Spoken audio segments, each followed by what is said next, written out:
Halo pemirsa, apa kabar Anda hari ini? Senang sekali saya Raden Madlia dapat kembali menemani Anda dalam sebuah program talk show yang inspiratif. Ini dia Bincang Sehati.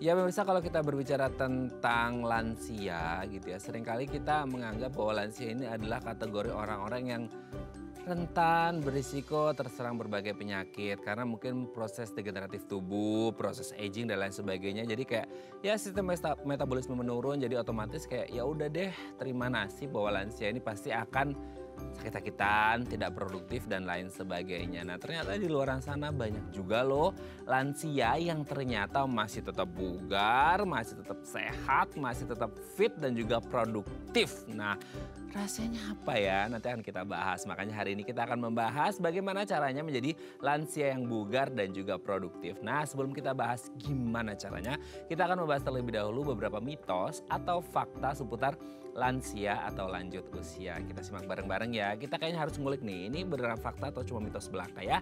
Oke, kita lihat yang poin pertama ya. Mitos atau fakta nih. Katanya lansia itu cara berpikirnya udah kuno banget, old century banget, old fashion banget gitu ya. Karena gini, mungkin ada generation gap ya. Jadi kalau kita untuk anak-anak sekarang kan kayaknya generasi apalagi dibandingin dengan Gen Z gitu ya, generasi Alpha lagi gitu yang kayak harus dibandingin sama generasi baby boomers. Waduh, ini kayak bumi dan langit. Jadi kayak selama ini kita selalu berpikir bahwa oh everything is digitalized ya sekarang kan. Bahkan udah masuk dunia 5.0 gitu ya. Sementara orang-orang baby boomers adalah orang-orang yang too conventional gitu ya. Kayak semuanya itu konvensional banget. Jadi kayak generation gap yang sangat jauh berbeda. Sehingga kadang-kadang kita berpikirnya bahwasanya oh cara berpikirnya kuno banget, nggak updated gitu ya. Sementara mungkin ini adalah cara berpikir yang lumayan lumrah terjadi ketika kita ngomongin ya di zamannya memang begitu cara berpikirnya. Dan mungkin untuk moving ke cara berpikirnya anak-anak generasi Z, generasi Alpha ini agak susah ya. Karena memang pola pikirnya sudah terbentuk seperti itu. Jadi kita selalu berpikiran bahwa cara berpikirnya yang kuno. Nah pertanyaannya berpikirnya kuno atau memang sudah di template-nya gitu ya ketika kita ngomongin lansia nanti kita bahas ya. Oke, kita lanjut poin yang kedua ya, mitos atau fakta nih. Perlahan akan kehilangan ingatan. Nah, ini juga penting ya. Selama ini kita selalu berpikir bahwasanya orang tua lansia ini pasti akan mengalami either demensia, kayak Alzheimer, pikun lah dan lain sebagainya. Apapun itu istilahnya yang sering kita dengar ya. Karena kita selalu kepikiran bahwa oh yang namanya orang tua, kinerja otak pasti akan menurun, saraf-sarafnya juga gitu ya, pasti akan menurun kinerjanya. So otomatis salah satu fungsi otak adalah untuk memori kita, mengingat. Nah ketika sudah lansia, ya karena proses aging lah, ini kan secara alami gitu ya, terjadi pada orang-orang tua. Jadi kita selalu kepikiran bahwa oke, pasti setiap orang tua akan mengalami hilang ingatan. Bukan amnesia ya, tapi kayak sedikit menurun gitu ya kinerja otaknya untuk mengingat. Tapi banyak juga loh ternyata lansia yang kayak masih ingat bahkan sama teman-teman SD-nya. Aduh, atau playgroup-nya mungkin ya. Ini keren banget ya. Oke, kita lanjut yang ketiga ya. Menjadi kurang produktif dan kreatif. Nah ini dia. Jadi kadang-kala kita kepikiran orang-orang lansia ini adalah dimana ya mereka itu kan aktif ya ketika masih bekerja gitu ya. Under 60 atau ya sebelum mereka lansia deh gitu ya. Mereka aktif kerja dari Senin ke Jumat gitu ya. Dari jam 8 pagi sampai jam 5 sore. Mereka dipenuhi dengan kegiatan-kegiatan yang produktif gitu ya. Tapi ketika mereka lansia kita selalu kepikiran bahwasanya oh mereka nggak akan jadi produktif lagi karena mungkin udah nggak beraktivitas harian lagi, mungkin tenaganya, fisiknya tidak mendukung, mungkin pola pikirnya, kinerja otaknya tidak begitu support, jadi akhirnya ya udah banyakkan lansia akan di rumah aja gitu ya, cuman ngomong cucu aja dan lain sebagainya, sehingga bisa dikatakan bahwasanya oh mereka nggak produktif. Atau sebenarnya gini, produktif orang kan pasti akan berbeda ya. Maksudnya ada range usia yang harus kita tahu. Kayak nggak bisa dong kita apple to apple membandingkan antara anak kecil dengan orang dewasa produktif. Nah begitupun ketika kita mau bandingin, oh lansia itu nggak produktif. Bandingannya apa dulu? Apple to apple nggak gitu ya. Ketika kita ngomongin ya lansia sama dewasa produktif 30 to 40 ya nggak apple to apple juga gitu ya. Nanti kita bahas ya. Apakah semua lansia pasti tidak produktif dan aktif? Nanti kita bahas. Oke, kita lanjut yang keempat ya. Mudah marah dan tertekan. Nah, ini sering banget. Kayak kita itu orang rumah kadang-kadang agak concernnya tuh bingung ya kayak harus gimana ya menghadapi oma opa yang ada di rumah. Karena kayak sedikit aja kita ngomong, sedikit aja kita bertindak, itu kayaknya salah mulu gitu ya di mata oma opa kita yang ada di rumah. Sehingga kadang-kadang kita ngerasa kenapa sih oma opa di rumah itu lansia-lansia itu mudah banget tertekan, mudah banget marah gitu ya. Mood swingnya itu amburadul banget. Sehingga kayak kita kepikiran, oh yaudah deh kalau gitu kita narik diri aja nggak usah terlalu dekat. Nah ini justru kadang-kadang jadi apa ya, bumerang juga gitu ya. Ketika kita trying to get closer, mereka merasa kayak semua nggak sesuai dengan apa isi hatinya. Nah ketika kita mulai agak menjauh gitu ya, mereka akan merasa kenapa sih kalau ngejauh nggak ada yang ngedeketin saya. Nah jadi buah si malakama ya, kita nggak ngerti ini terlalu dramatis banget nih gitu ya posisinya. Nah apakah memang semua lansia pasti akan merasa tertekan dan suka marah, nanti kita bahas ya. Oke, kita lanjut poin yang terakhir pemirsa ada. Nah ini dia, kita selalu merasa lansia-lansia adalah pribadi yang tertutup dan selalu merasa sepi. Apalagi ya, ini kalau kita ngomongin masa COVID kemarin, pandemi. Dimana mungkin salah satu pasangannya gitu ya, pasangannya ini meninggal gitu ya. Terus kemudian akhirnya banyak ya cerita-cerita kayak, oh gara-gara opanya meninggal, oma itu jadi sering mengurung diri, nggak mau ketemu orang. Yang dikhawatirkan apa sama keluarga? Pasti kesehatannya dong gitu ya, kesehatan fisik dan mental pastinya gitu ya.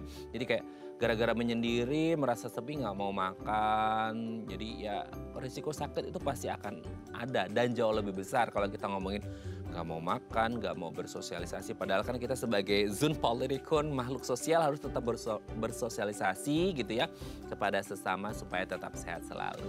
Oke, itu tadi beberapa mitos atau fakta seputar lansia dan kami akan membahasnya sesaat lagi. Tetap bersama kami di Bincang Sehati.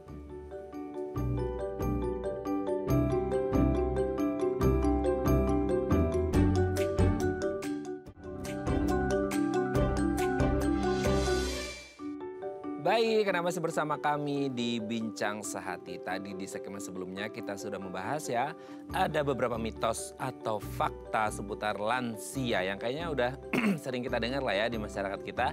Jadi kalau kita ngomong lansia pasti pop up di pikiran kita tuh beberapa hal yang tadi saya sebutkan. Nah untuk mengonfirmasi, ini beneran fakta karena secara medis sudah terbukti gitu ya. Atau sebenarnya ini cuman isapan jempol alias mitos belaka. Nah untuk mengonfirmasinya telah hadir bersama kami di studio Bincang Sehati ada Dr. Ros Vitasari M. Biomed SPPD, dokter spesialis penyakit dalam dari Rumah Sakit Mitra Keluarga Gading Serpong. Selamat pagi Dr. Ros, apa kabar? Pagi. Sehat ya dok ya? Ya.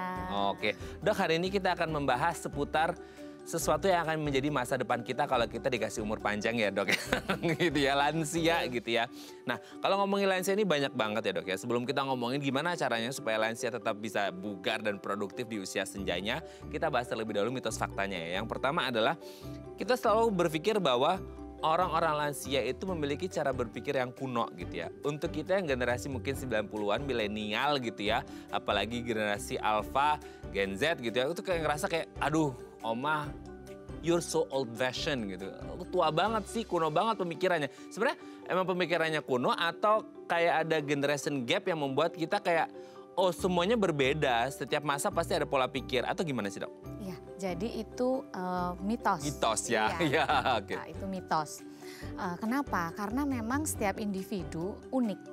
Setiap individu itu unik, lansia itu unik. Jadi berbeda-beda setiap orang. Tapi memang lansia itu mereka memiliki pikirannya sendiri dan mengenang masa lalunya. Betul. Sehingga sering dikatakan mungkin kuno seperti itu. Tapi itu sebenarnya bukan. Jadi mereka punya masa lalunya sendiri.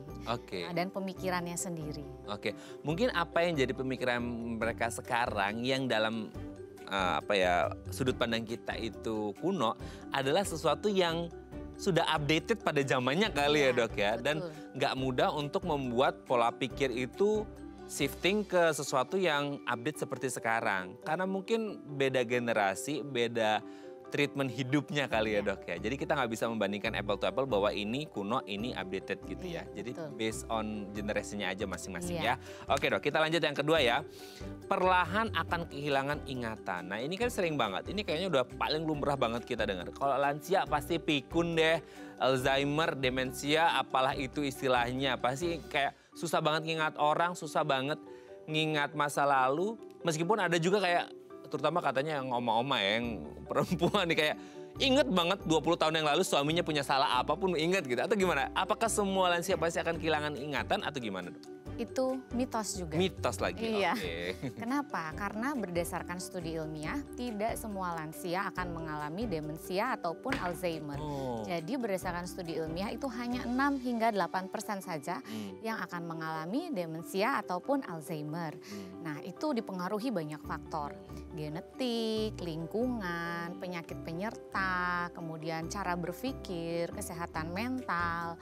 Jadi dipengaruhi banyak faktor sehingga tidak semua akan menjadi pikun. Oke. Jadi ternyata masih ada juga ya banyak juga lansia yang di usia senjanya mereka tetap masih bisa berpikir dan mengingat dengan baik ya, tidak mengalami pikun, Alzheimer, demensia dan lain sebagainya ya. Dok, Iya, ya? betul. Karena mungkin investasi dari masa mudanya kali ya dok ya. Iya. Jadi Betul sekali. maksudnya aktif kinerja otaknya itu dipakai terus menerus. Makanya mungkin sekarang banyak oma-opa itu yang dimasukkan kayak ke kelas-kelas senior kali ya, Iya. dok ya, yang membuat mereka tetap bisa aktif bersosialisasi, itu membuat ingatannya lebih. Betul. Jadi tergantung cara berpikir dan kesehatan mental. Itu sangat menentukan bagaimana ketajaman dan aktif tidaknya dalam berpikir. Sehingga tidak semua akan mengalami demensia ataupun Alzheimer. Nah itu dia ya, jadi memang treatment yang baik harus dari keluarganya ngasih tahu bahwanya oh oma-opa bukannya kita mempekerjakan ya, enggak, tapi tetap aktif bergerak dan bersosialisasi ya. Iya, Dok, ya. betul. Oke, kita lanjut yang ketiga ya. Nah ini dia, selalu kita kepikiran mungkin karena banyak lansia yang akhirnya post power syndrome ya. Jadi kayak ya udah deh, apalagi anak-anak di rumah mungkin kayak ya udah nggak usah kerja yang berat-berat deh. Nah akhirnya kan jatuhnya jadi stereotip di masyarakat lansia itu kurang produktif, kurang aktif dan lain sebagainya. Karena mungkin kayak ya udahlah namanya lansia juga udah lemah, pasti fisiknya nggak kuat. Apakah selemah itu semua lansia jadi tidak produktif dan tidak aktif atau gimana? Oh tidak, Hmm. itu juga mitos. Mitos ya, oke. Iya. Terbantahkan semua ini ya. Iya. Terbantahkan Gimana, ya. Iya, karena kan memang lansia itu sekarang tentunya akan punya waktu lebih banyak. Dibandingkan dulu ya, waktu masih bekerja, masih Betul. aktif, pasti kerja dari Senin sampai Jumat, kadang ada Sabtu Minggu masih bekerja. Kalau sudah memasuki masa pensiun tentunya waktu lebih banyak. Karena waktu lebih banyak mereka bisa menyalurkan hobi juga lebih banyak. Melakukan aktivitas, hal-hal yang dulu tidak sempat dilakukan akhirnya menjadi sempat. Bergaul dengan teman-teman juga sehingga ketangkasan pikiran, nah aktivitas sehari-hari produktif itu jadi lebih sering dilakukan. Sehingga tidak benar yang seperti tadi, itu mitos. Oke, jadi justru di masa-masa lansia ini bisa menghabiskan waktu untuk hobinya, Iya. nanem lah, apalah segala macem Iya, ya. betul. Jadi bisa lebih produktif. Karena produktifnya, definisi produktif lansia harus beda dong dengan definisi produktif anak-anak atau orang-orang dewasa produktif ya gitu. Jadi lansia mungkin ada skalanya tersendiri untuk dikatakan produktif ya. Momong cucu pun harusnya produktif ya, karena tetap bisa beraktivitas fisik kan gitu ya. Dok, Iya ya. betul, Oke. dan mereka juga biasanya memiliki kalender untuk melakukan aktivitas sosial bersama di komunitas mereka. Sehingga pasti itu akan melatih cara berpikir juga, tetap tangkas untuk melakukan kegiatan sehari-hari. Nah itu dia, jadi ternyata lebih terorganize juga ya, mereka punya kayak oh minggu depan kayaknya aku sama teman-teman mau baksos, wah keren banget ya. Jadi selama ini bukan lansia jadi objek baksosnya ya, bisa jadi mereka subjeknya gitu ya dok ya. Oke, kita lanjut yang keempat ya. Nah ini dia, kadang-kadang kita di rumah susah nih dok, kita selalu kepikiran bahwasanya lansia itu mudah marah dan tertekan. Gara-garanya mungkin kayak kita, dok aku tuh bingung ya, aku mencoba mendekati oma, opa di rumah, tapi mereka kayak nolak, kayak nggak sesuai dengan standarnya mereka. Ketika kita menarik diri agak menjauh, mereka kayak kenapa nggak ada yang deketin, jadi serba salah. Apakah semudah marah itu dan setertekan itu mereka atau gimana sih dok? Iya, itu juga mitos. Mitos ya. Iya. Jadi memang setiap individu itu unik. Berbeda-beda. Iya. Jadi tidak semua seperti itu. Karena tidak ada juga studi ilmiah yang menyatakan setelah masuk usia senja itu akan menjadi depresi. Karena kan tadi menyendiri, mudah sedih itu kan masuk kategori depresi ya. Tidak semua. Jadi semua kembali lagi ke masing-masing individu. Terutama yang harus di sini dipikirkan yaitu lansia harus memiliki pikiran yang positif. Mental yang bagus. Betul. Iya, jadi itu semua tidak benar. Nah, di mana kita tahu juga pikiran itu mengikuti dengan daya tahan tubuh. Oh. Iya, dengan daya tahan tubuh. Karena ada yang kita kenal dengan hormon endorfin. Betul. Yang disebut dengan hormon kebahagiaan. Bahagia. Nah, disitulah. Jadi semakin tinggi rasa bahagia akan mengikuti daya tahan tubuh semakin tinggi karena hormon endorfin juga akan semakin banyak. Nah itu ya, kalau bisa endorfinnya dibanyakin ya, biar Iya. bahagia terus gitu ya dok ya. Ya, karena pikiran yang penting. Jadi pikiran itu adalah harimau dalam diri kita. Wow, ya hari Iya. ini ya. Oke dok, terakhir ya. Pribadi yang tertutup dan selalu merasa sepi. Nah ini mungkin kasusnya lebih tinggi kemarin waktu pandemi ya dok ya. Dimana mungkin pasangannya salah satunya ini ada yang meninggal. Jadi yang nggak hanya pandemi aja sih. Mungkin selama ini kita ngeliat ada pasangan lansia yang salah satu pasangannya meninggal gitu ya. Terus kayak jadi menyendiri di kamar, nggak mau makan. Ini kan jadi yang anak-anaknya nih yang takut ya, anak cucunya di rumah pada takut. Apakah mereka akan selalu orang yang tertutup, lalu merasa sepi gara-gara satu dan lain hal yang mungkin orang lain nggak bisa rasakan, atau gimana sih dok? Itu mitos juga. Mitos. All vibes-nya semua mitos ya berarti ya, Mitos. terbantahkan. Gimana? Iya, jadi tidak selalu merasa sepi. Ini tergantung dengan komunitas dari masing-masing lansia tersebut. Iya, jadi bagaimana mereka mau berbaur dengan sesama komunitas mereka. Dan kembali lagi pada pikiran masing-masing individu. Ada memang beberapa yang merasa post power syndrome ya, merasa tidak berguna, sudah tidak bekerja, tapi banyak juga yang bijak. Jadi bijak dalam memasuki usia senja. Karena selama bekerja dia sudah melakukan hal yang optimal dalam hidupnya. Sehingga saat memasuki usia senja tidak kaget dan sudah siap. Baik dari segi pikiran, spiritual, dan juga ekonomi. Nah itu ya, Iya. pikiran, spiritual, ekonomi itu bisa saja tambah lebih baik lagi ketika ada tim support ya. Ada support system di situ, yaitu keluarga, anak-anak dan cucu. Supaya tetap mereka tidak merasa sepi, tidak merasa tertekan dan lain sebagainya. Makanya penting, ini semua lima-limanya terbantahkan ya. Ternyata ini mitos belaka. Dan ternyata memang bahwasannya lansia di luar sana itu banyak yang tidak seperti ini ya. Dan ini tidak stereotip bahwa lansia akan selalu seperti ini. Thank you dok, ini sudah terjawab mitos faktanya. Nanti kita lanjut lagi, gimana caranya supaya lansia tetap bugar dan produktif di usia senja ya dok ya. Oke pemirsa, kalau Anda punya pertanyaan seputar tema kita hari ini boleh tanya-tanya di 0212903244 atau DM Instagram kami di @theifamily. Kami akan kembali saat lagi.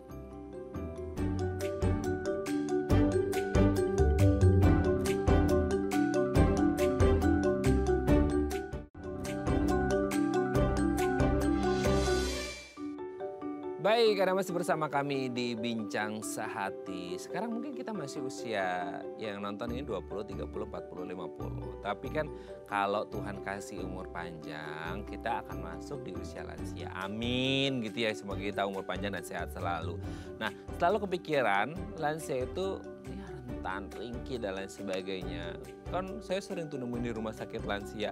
Ya kan pas kebetulan aja karena semua orang punya kans untuk sakit. Tapi bukan berarti bahwa setiap lansia pasti akan sakit ya.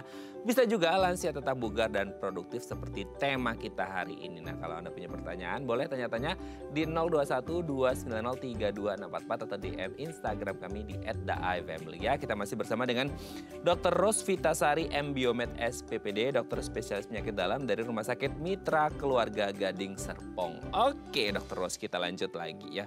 Bagus loh namanya Dr. Ros Mawar gitu ya. Oke, dok hari ini kita bahas gimana caranya menjadi lansia bugar dan produktif. Tapi sebelum kita masuk gimana caranya, kita mau tahu dulu.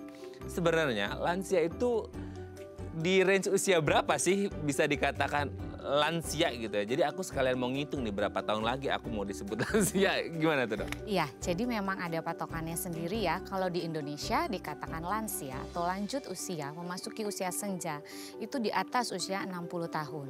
Oh, Nah, tapi untuk organisasi dunia seperti WHO ya, itu ada kategorinya sendiri. Oh, lansia pun ada kategorinya ya? Iya, betul. Ada pembagiannya. Ada elderly, yaitu usia 60 hingga 74 tahun. 60 sampai 74. 74 ya. Oke. Old, yaitu usia 75 sampai 90 tahun. Oke. Dan very old, itu di atas 90 tahun. Ya. Oke, di atas 90 tahun very old. Iya. Oke dok, sebelum lanjut ini sudah ada yang mau telepon loh. Wah hari ini ya langsung kita sapa terlebih dahulu ya. Halo selamat pagi, dengan siapa di mana? Halo selamat pagi, tok tok tok. Pagi-pagi. Selamat pagi. Kayaknya Heeh. nih saya hafal nih dengan suaranya nih ya. Ini Pak Fauzan Iya, bukan yang ada di Papua? iya, saya di Selamat radio, pagi Pak heeh, Fauzan, apa kabar heeh. Pak? Baik, sehat, iya, Alhamdulillah. Oke heeh. Pak Fauzan mau tanya apa nih ke Dokter Ros, Pak Fauzan? Gini, dengan usia segini, sehatkah saya 72, saya masih kerja, Hmm, terus saya memang punya diabetes tipe 2, hmm. tapi saya sangat patuh minum obat, karena dokter spesialis kami memberi saya petunjuk, gula saya 100. Oh, oke. Cuma pola pikir saya kadang-kadang yang kurang betul, karena saya dididik dengan gaya feodal, apa yang saya harus lakukan? Jadi saya di sini juga hidup sendiri, saya banyak berubah dengan kehidupan orang Papua. Ya itu pelajaran buat saya. Dengan ini supaya menjaga kehidupan saya yang sangat sudah awah ya. Apa yang saya harus lakukan, apa yang harus saya jalankan ya. Menurut dokter bagaimana? Oke. Minta petunjuknya. Oke. Itu aja. Oke Pak Terima Fauzan kasih ya. banyak. Iya, sebelum ditutup Salam Pak Fauzan. hormat semuanya. Iya, salam sehat juga. Dokter Ros sudah jelas ya? Salam hormat, Oh, salam hormat. Ya, salam Iya. hormat kembali Pak Fauzan. Terima kasih Pak Fauzan yang ada di Papua. Terima Sehat kasih. terus ya. Amin. Amin, terima kasih Pak Fauzan. Oke, jauh-jauh nih ya pemirsa kita dari Papua ya, ada Pak Fauzan. Nah, Dok, ini Pak Fauzan usia 72. Tadi hampir kesebut 17 ya, karena emang semangatnya masih 17 nih Pak Fauzan ya. 72 meskipun kayaknya dari suara nggak ketara kalau itu 72 dan masih aktif bekerja, punya diabetes tipe 2. Rutin, disiplin, minum obat, semua terjaga. Dalam artian kayak fisiknya oke lah, semua support. Gulanya pun 100 masih oke lah ya Dok ya? Iya, tergantung itu Tergantung. gula puasa atau gula Oh, non puasa iya ya? setelah makan Oke, atau oke. sewaktu, ya. Tapi secara umum tadi Pak Fauzan sempat bilang secara fisik sih oke aja. Cuman beliau ini kepikiran di pola pikirnya. Takutnya kan mungkin tadi ya kalau nggak salah Pak Fauzan hidup sendiri di Papua dengan teman-teman baru di Papua. Jadi mungkin ada di mentalnya nih Dok yang kayak harus apa nih yang dilakukan supaya tetap semangat di usia senja ini gitu. Gimana? Iya, yang pertama tentunya harus berpikir positif. Mhm. Jadi saat memasuki usia senja itu harus hidup bersahaja, sehat dan bahagia di usia senja. Oke. Itu sudah bagus sekali kan, kontrol ya, rutin ke dokter, kemudian minum obat, ada DM tipe 2 tapi sudah terkontrol dengan mungkin tadi gulanya 100 itu ya sudah cukup representatif ya, bagus masih bisa produktif juga. Nah, jadi harus rajin berolahraga, harus komit. Ya. Melakukan di sana harus aktif juga dengan komunitas-komunitas lansia, harus punya kalender. kalendernya untuk catat Kalender apa? catat. Jadi mencatat untuk misal ada kegiatan, kemudian waktu makan juga harus teratur. Jadi kalau bisa pakai jam kemana-mana. Oh. Jadi makan pagi, makan siang, makan malam, apalagi diabetes ya. Kan harus komit, Strict harus banget. konsisten. Karena ada obat yang diminum kan. Betul. Minum obat boleh apabila makan. Mhm. Dan porsi makannya juga diharapkan konsisten juga. Jangan begitu enak makannya banyak, begitu nggak nafsu, nggak selera makannya sedikit. Nah, jadi harus konsisten. Karena di satu sisi kan ada komorbid ya, ada penyakit bawaan gitu. Nah seperti tadi kan diabetes ya, diabetes tipe 2. Jadi harus makannya teratur di jam yang sebaiknya sama. Kegiatan rutinitas terutama olahraga juga wajib sekali. Seminggu minimal 3 kali olahraga. Olahraganya apa tuh Dok kalau yang pas tuh Iya. usia 72 dengan diabetes tipe 2? Iya, usia 72. Jangan olahraga yang intensitas tinggi gitu nggak boleh. Jangan olahraga prestasi ya. Iya, Oke. intensitas yang rendah dan sedang Kayak saja. Contohnya jogging, aerobik, ya jalan. jogging, renang. Jogging mungkin juga kalau 72 agak berat juga, jalan lah. Jalan aja. Jalan sampai misalkan 20 hingga 45 menit durasinya untuk Pak Fauzan tadi. Harus aktif. Harus aktif. Jadi seminggu 3 kali. seminggu 3 kali. Kayaknya kalau jalan bagus lah ya Pak Fauzan ya. Di Papua kan alamnya sangat indah. Jadi sambil jalan, sambil ngeliatin pemandangan indah Papua. Aduh, saya pengen banget jadi ke Papua ya. Gitu ya. Jadi indah banget gitu ya. Sambil jalan sambil menikmati pemandangan itu juga buat healing ya. Kalau istilahnya sekarang itu healing gitu ya Dok ya. Jadi Pak Fauzan ini jadi lebih bahagia lagi, lebih sehat lagi gitu ya. Perlu nggak sih kayak kan kadang-kadang kita menilai kayak lingkungan ini ada yang kayak nggak serk sama kita, serk sama kita. Boleh nggak sih sedikit picky, sedikit pilih-pilih lingkungan yang kayak menurut kita sehat dan kita oke dan bikin nyaman. Perlu nggak sih Dok? Sebenarnya kita yang harus beradaptasi dengan lingkungan. Karena lingkungan tidak bisa beradaptasi dengan kita. Jadi kita sebagai lansia memang harus berpikiran bijak ya. Kan tentunya sudah mengalami sekian masa gitu pasti ya. Manis kehidupan. Pasti tentunya akan lebih bijak lah ketimbang yang usia muda ya. Nah, harus beradaptasi dengan lingkungan. Dimanapun kondisi, walaupun tidak menyenangkan, segala sesuatu ada positif dan negatifnya. Jangan fokus dengan hal-hal negatif, tapi kita berusaha mencari hal-hal positif. Sehingga hidup bahagia ya. Bijak banget nih dokter, padahal baru belum lansia ya, tapi udah bijak banget ya Dok ya. Semoga ini bisa menjawab pertanyaan Pak Fauzan. Kita doakan ya dari Dr. Rose, saya pribadi dan teman-teman dari Bincang Sehati Daya TV mendoakan supaya Pak Fauzan ini tetap sehat, panjang umur. Ini bukan lagi ulang tahun kan ya? Tetap sehat, panjang umur dan bisa terus menyaksikan Bincang Sehati setiap hari ya. Jadi banyak insight-insight baru buat Pak Fauzan ya di sana. Sehat terus Pak Fauzan. Kapan-kapan kita main ke Papua. Oke, udah kita lanjut lagi ya. Nah, kalau udah ngomongin lansia, sebenarnya apakah memang fisiknya itu selalu menurun? Kalau kita ngomong lansia, kenapa disebut lansia? Apakah karena proses degeneratif sehingga fisiknya selalu menurun atau gimana sih Dok? Iya, jadi lansia, lanjut usia. Memang secara fisiologis namanya fungsi organ pasti menurun. Tapi fisik menurun itu juga dipengaruhi oleh daya tahan tubuh. Apabila daya tahan tubuh baik, maka proses penuaan yang memang secara normal akan terjadi itu bisa kita tekan. Iya.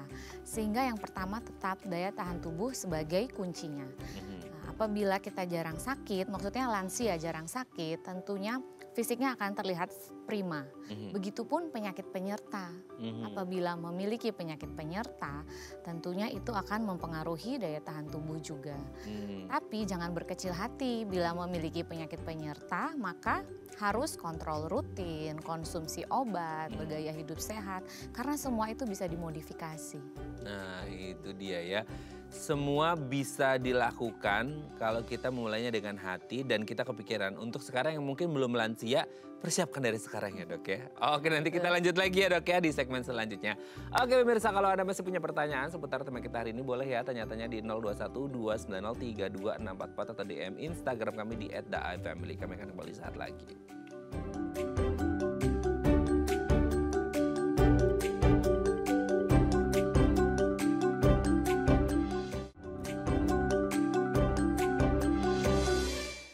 Baik, Anda masih bersama kami di Bincang Sehati. Kita masih membahas tema kita hari ini, tema bagi kita semua kalau kita dikasih umur panjang sama Tuhan. Amin gitu ya. Lansia bugar dan produktif. Bisa? Bisa banget, nget. Nah, kalau Anda punya pertanyaan seputar tema kita hari ini, boleh ya tanya-tanya di 0212903244 atau DM Instagram kami di @daifamily. Seperti tadi ya, Pak Fauzan sudah telepon kita, curhat, nggak apa-apa. Mungkin Anda punya masalah yang sama dengan Pak Fauzan, boleh telepon kami ya. Kami akan doakan semoga sehat terus ya. Oke, kita masih bersama dengan Dr. Rose Vitasari M. Biomed SPPD, dokter spesialis penyakit dalam dari Rumah Sakit Mitra Keluarga Gading Serpong. Oke, Dr. Rose. Ini semangat banget ya, karena kita juga pengen semangat, memberikan semangat ini kepada para lansia di luar sana yang ternyata masih banyak yang produktif juga. Buktinya kayak tadi ya, Pak Fauzan usia 72 masih aktif bekerja. And that's good, karena dengan begitu kinerja otak akan terus terlatih. Dan jadi kayak Alzheimer, demensia, apa itu gitu ya Dok ya. Oke, tapi kalau kita ngomongin usia yang sudah lanjut gitu ya, apa sih secara umum kalau kita ngomongin do's and don'ts-nya, apa yang boleh dan tidak boleh dilakukan atau mungkin yang harus benar-benar diperhatikan oleh para lansia? Mungkin dari sisi kesehatan fisiknya juga ataupun kesehatan mentalnya juga. Karena kayaknya sekarang mental health itu benar-benar lagi jadi hot topics gitu ya Dok ya, gimana tuh? Ya, yang pertama yang harus diperhatikan dari pikiran dulu ya. Jadi saat memasuki usia senja harus selalu bersyukur, ikhlas dan berpikiran positif. Singkatannya SIP. Oh, Sehingga ya. syukur, ikhlas, positif. Positif. Sip, mantap. Iya. Kemudian yang kedua harus aktivitas fisik yang rutin. Ya, jadi jangan hanya berdiam diri saja, rebahan. Jangan bangun pagi, malam tidur segera sehingga pagi bisa bangun, kemudian olahraga. Ya, kemudian untuk makanan juga, walaupun sudah memasuki usia senja, mungkin nafsu makan secara fisiologis pasti akan menurun. Oh, itu alami akan menurun. Alami, rasa di lidah juga akan berubah. Berbeda dengan usia muda, ingin makan ini, pengen makan itu. Saat masuki lansia, itu secara fisiologis pasti menurun karena fungsi organ juga menurun. Sehingga, tapi tetap harus makan. Iya. Dan harus memilih-milih jenis makanan. Ya, itu nanti pasti akan perlu sekali karena makanan kan sumber energi utama kita ya. Betul, oke. Minum suplemen juga tetap. Minum suplemen boleh ya? Ya, boleh. Nah, ini kan kadang-kadang yang nggak dipahami oleh banyak keluarga ya. Ketika kayak omong opa di rumah, makan udah disiapin ini itu masih aja pilih-pilih. Ternyata bukannya mereka pilih-pilih karena memang ya taste di mulutnya sudah berbeda. Berbeda, betul. Oh, Rasa itu menurun lumayan drastis iya, ya dok ya? Betul.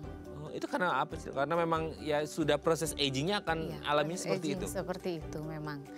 Sehingga kadang juga bentuk tubuh juga berubah. Bisa menjadi lebih pendek. Iya, menjadi lebih pendek dan mungkin kulit terlihat bergelambir karena massa otot akan berkurang digantikan dengan lemak. Sehingga perlu pemilihan jenis-jenis makanan tertentu. Oke dok, salah satu yang di-concern sama dokter Rose tadi akan ngomongin olahraga gitu ya. Udah ini saya jadi kayak tertampar ya, karena kayak olahraga saya tuh kurang gitu ya. Tapi kalau kita ngomongin olahraga di lansia, kita olahraga ya karena ini omongannya orang yang jarang berolahraga ya. Sekali olahraga aja badan udah kayak digebukin orang se-RT kan gitu ya. Nah gimana ceritanya lansia berolahraga itu supaya tetap fit gitu ya. Karena kan olahraga itu harus fisiknya bener-bener moving banget. Sementara lansia kayak aduh itu kan ringkih badannya. Nanti kalau jatuh kepleset aduh nanti tulangnya segala macam pemikiran-pemikiran seperti itu. Gimana tuh dok? Iya, memang harus berhati-hati pada lansia karena lansia itu sudah frail, rapuh. Iya, Iya. betul. Tapi jangan menyerah dengan kondisi seperti itu. Harus tetap aktivitas fisik yang rutin. Pilihlah yang ringan dan sedang. Cukup yang aerobik tidak apa-apa karena memang aerobik kan koordinasi otot-otot. Seluruh otot akan bergerak ya seperti berenang. Itu kan otomatis beban di tubuh, di sendi-sendi juga berkurang. Berenang, kemudian jalan yang ringan-ringan saja. Kemudian sepeda statis juga bisa, senam. Ada juga yang mungkin kesenian bela diri contohnya tai chi. Tadi waktu dokter seni bela diri saya udah bayang karate nggak mungkin lah ya. Oh tai chi ya kak gerakannya agak lambat lah gitu ya. Tapi itu koordinasi seluruh otot loh, jadi itu bagus. Iya. Kalau kayak yoga gitu dok? Boleh, tapi yoganya juga ada pilihan yaitu yoga kursi, bukan semua yoga. Dan yang terpenting jangan lupa pemanasan dulu untuk menghindari cedera. Betul. Jadi intinya boleh ya. Kalau selama ini kan kayaknya kita kenal itu kalau nggak salah ya dok ya. Itu standar kalau kita orang dewasa itu olahraga 150 menit per minggu kalau nggak salah ya.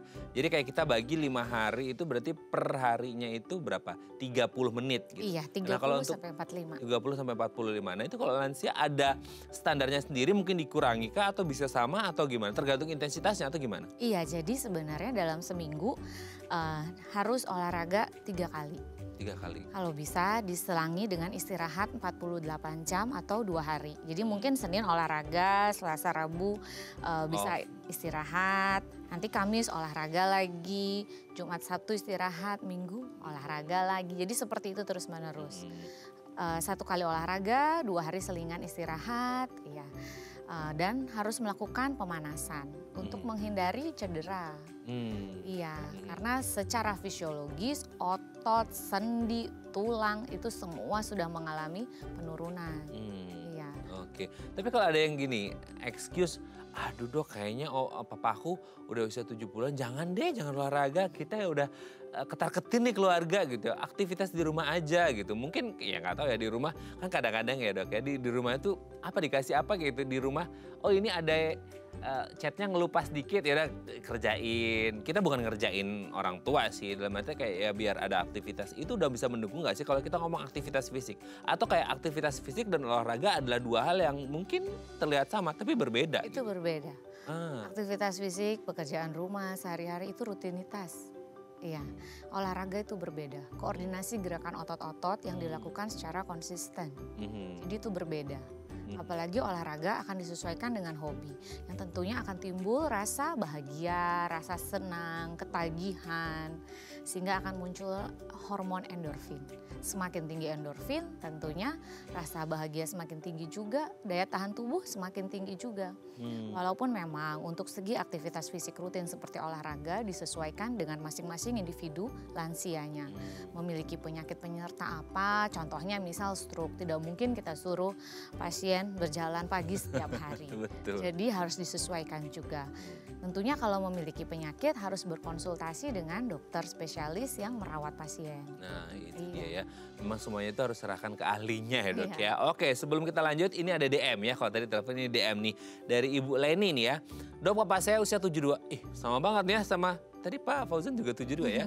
Nah setelah kepergian mama saya, oke papa jadi nggak nafsu makan nih dok. Malah seminggu ini bener-bener nggak mau makan. Waduh. Dan beberapa kali muntah-muntah dan lemes. Kira-kira pertolongan pertama apa yang harus saya berikan buat papa saya dok? Terima kasih. Nah ini kayaknya tadi udah sempat kita bahas juga ya dok ya. Bagaimana ketika mereka kehilangan pasangan. Ini kehilangan ya pasangan istrinya dan susah makan. Udahlah tadi dokter Rose menyebutkan emang nafsu makannya berkurang karena rasanya berkurang. Terus kehilangan pasangan tercinta lagi. Wah ini gimana nih dok? Iya, bisa jadi juga sudah masuk dalam gangguan depresi ya. Karena depresi kan tidak semua berat. Ada depresi ringan, sedang, berat. Ada penyakit penyerta ya, diabetes. Nggak Oh dijelasin. tidak dijelaskan, oke. Apabila sudah asupan makanan berkurang, nah tidak ada salahnya berkonsultasi ke dokter. Apakah perlu alat seperti memasukkan makanan dari menggunakan alat nasogastrik tube. Jadi dengan bantuan alat untuk memasukkan makanan atau perlu diinfus. Iya, untuk adanya cairan karena yang ditakutkan lansia tentunya sudah berbeda dengan usia muda ya. Kalau usia muda lemes, demam itu pasti alarm sign-nya udah muncul. Sedangkan kalau lansia berbeda, alarm sign-nya tidak seperti saat muda. Jadi harus lambat benar-benar. untuk Iya, semuanya. betul. Jadi infeksi tidak selalu ada demam. Tidak mau makan aja bisa udah jadi tanda infeksi kalau lansia. Oh gitu. Iya, karena daya tahan tubuh turun sehingga alarm dalam tubuh juga ikut turun. Jadi jangan disepelekan, lansia tidak mau makan, jangan disepelekan.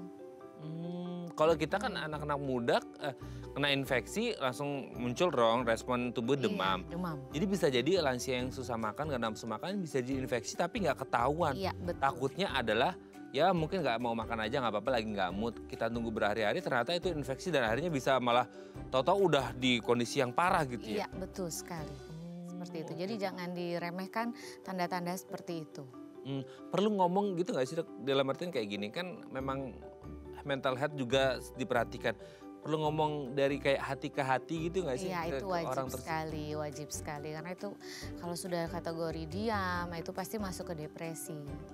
Jangan sampai jatuh ke dalam kondisi depresi berat, merasa tidak ada harganya sebagai individu, merasa tertekan, rasa ingin mati. Nah, itu sudah termasuk depresi berat.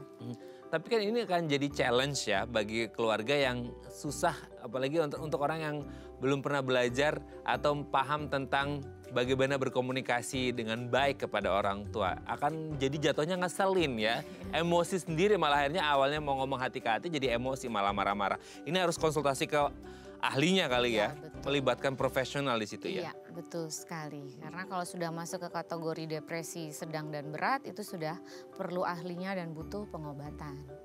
Oke, jadi kalau tadi kasusnya papanya Bu Leni belum nafsu makan, tidak hanya ngomongin makannya aja yang jadi masuk sebagai oral intake-nya, tapi ada kesehatan mental yang juga harus dibicarakan gitu ya dengan papanya supaya ya sehat lagi, sehat fisiknya, mau makan lagi dan sehat mentalnya juga ya. Semoga ini bisa menjawab pertanyaan Bu Leni tadi ya. Oke dok, nanti kita lanjut lagi. Gak kerasa lo udah mau segmen terakhir aja, nanti kita lanjut ya dok ya. Oke pemirsa, kami akan kembali saat lagi. Tetap bersama kami di Bincang Sehati.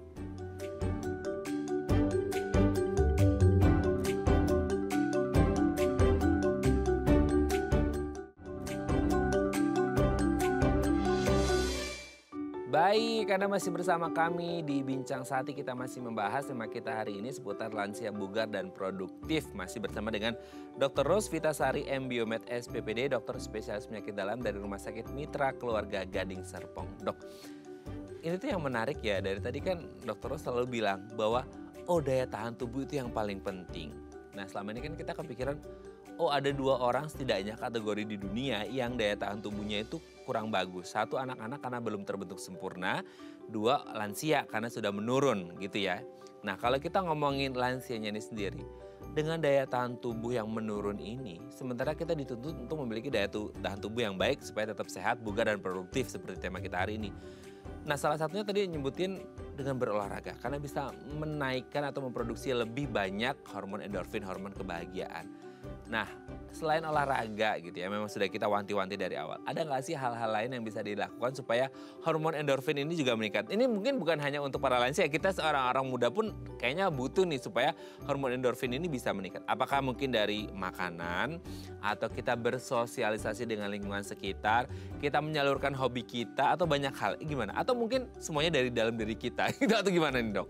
Ya yang pertama yang benar ya tadi berolahraga. Yang kedua pikiran, isi pikiran kita. Karena kebahagiaan itu dari diri sendiri, bukan dari orang lain ataupun kita tuntut dari lingkungan. Iya. Kemudian yang ketiga yaitu makanan. Makanan yang sehat, yang bergizi, asupan, tidak selalu harus yang mahal. Yang penting disesuaikan dengan kebutuhan tubuh, terutama lansia. Kalau lansia tentunya kurangi karbohidrat, perbanyak protein, perbanyak buah dan sayur. Karena itu ada penelitian ilmiahnya, ada studi ilmiahnya. Terutama pada wanita-wanita yang sudah menopause ya, karena sudah lansia. Nanti di mana apabila banyak konsumsi sayur, buah, serat, itu telomer. Telomer itu adalah bagian ujung akhir dari DNA. Itu akan mudah terjadi perbaikan. Sehingga tentunya akan jarang sakit dan umurnya tentu akan lebih panjang. Iya, seperti itu. Oke, kalaupun gini dok, kalau di rumah nih ada oma opa sekarang mungkin pemirsa menyaksikan, dok gimana ya papa saya itu udah 70-80 tapi tetap ingin aktivitas ini itu dan lain segala macam. Kita sebagai anak-anak sih sebenarnya nggak ada masalah tapi takut aja kalau dia kecapean ini itu segala macam. Gimana dok? Maksudnya itu boleh nggak sih tetap beraktivitas atau kayak ada batasan-batasan yang harus kita komunikasikan atau gimana? Iya, jadi benar. Memang aktivitas itu wajib. Karena melatih daya ingat juga, daya cara berpikir. Terutama aktivitas dengan komunitas. Komunitas sesama lansia. Itu wajib sekali, harus aktif. Untuk ada teman bertukar pikiran, aktivitas fisik, menyalurkan hobi bersama. Tapi yang perlu diingat yaitu wajib tahu juga tanda-tanda cedera pada lansia. Iya. Emang cederanya lansia beda sama kita? Iya, karena gitu? lebih rapuh kan, frailty. Lebih frail, lebih rapuh. Iya, jadi harus mengetahui tanda-tanda cedera dan apa yang harus dilakukan apabila cedera. Yang paling rawan lansia cederanya itu sendi dan otot. Ya, sendi, otot, tulang karena sudah osteoporosis. Kebentur sedikit, jatuh sedikit bisa patah. Betul. Iya, jadi perlu diperhatikan itu tanda-tandanya dan harus tahu apa sih yang perlu dilakukan apabila cedera. Iya. Nah kalau untuk kayak lansia itu kan mungkin kalau kita sebagai orang yang masih produktif gitu ya, kita ada semacam kayak MCU setahun sekali gitu. Nah kalau untuk orang tua nih, maksudnya ya entah ada komorbid ataupun apalagi komorbid ya itu lebih sering. Nah, maksudnya kayak kita ambil standarnya umum deh non komorbid. Itu perlu nggak sih MCI rutin? Apakah perlu kayak kalau kita kan setahun sekali ini 6 bulan sekali atau gimana tuh dok? Wajib. Walaupun tidak ada keluhan 6 bulan sekali sempatkan untuk MCU juga. Jadi untuk melakukan pemeriksaan rutin. Pemeriksaan darah, rekam jantung, ya jadi wajib itu. untuk dilakukan pemeriksaan, terutama jika ada genetik dengan penyakit tertentu. Itu wajib sekali berkonsultasi dengan dokter, pemeriksaan tekanan darah juga untuk retensi. Itu wajib sekali. Wajib. Nah, terus kemudian kan tadi juga menyinggung masalah makanan yang memang bisa meningkatkan hormon endorfin, bisa membuat kesehatan menjadi lebih baik. Ya itu ya, karena nafsu makannya berkurang gara-gara taste-nya berubah gitu ya. Kadang-kala ya apa ya, bukan picky eater ya, tapi memang kondisinya seperti itu. Nah, untuk mengatasi itu, boleh nggak sih kalau akhirnya kayak, oh ya udah deh, daripada pusing kasih aja multivitamin udah gitu. Nah, itu gimana? Itu kayak solusi instan nih para anak-anak nih, gimana dok? Sebenarnya multivitamin itu bukan yang utama. Multivitamin dikonsumsi lansia bila perlu. Nah, ini kan akhirnya bila perlu ini jadi sesuatu yang abstrak ya. Iya, gitu ya. bila perlu. Jadi hanya untuk tambahan. Semisal contohnya mengecek vitamin D rutin.